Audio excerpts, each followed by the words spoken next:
মেয়াদ উত্তীর্ণ এবং ভেজাল সামগ্রীতে ছেয়ে গেছে রাজ্যের বাজারগুলি। পানীয় জল থেকে শুরু করে শিশু খাদ্য সবকিছুতেই ভেজাল। কিন্তু এই সকল বিষয়ে কারো কোনো মাথা ব্যথা নেই, যার ফলে খাদ্যের সঠিক গুণাগুণ থেকে বঞ্চিত হচ্ছেন গ্রাহকেরা।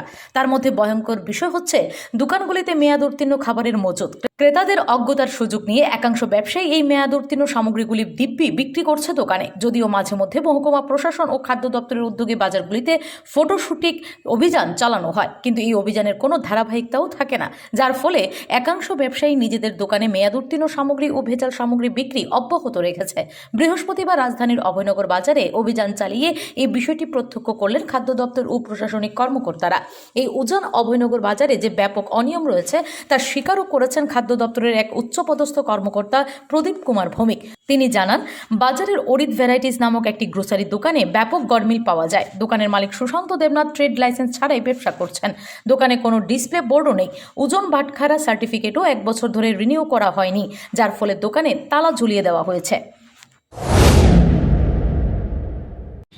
এসডিএম সদরের এনফোর্সমেন্ট টিম প্রতিনিয়তই আমরা মার্কেট ভিজিট করি, আমাদের মূল্য যাচাই করি এবং এক্সপায়ারি গুডস বিক্রি করি কিনা সেইটা আমরা দেখি। তারই অঙ্গ হিসেবে আজকে আমরা এই অভয়নগর বাজারে আসলাম।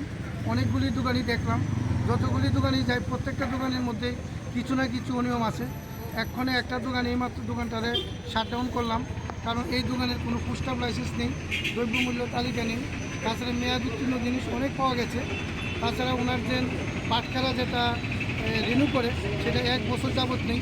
তো ওনাকে বললাম যে উনি সব কিছু ঠিকঠাক করি দোকানটা খুলতে, তার জন্য বন্ধ করে দিলাম। Bureau report, S Bharat live 24 hours.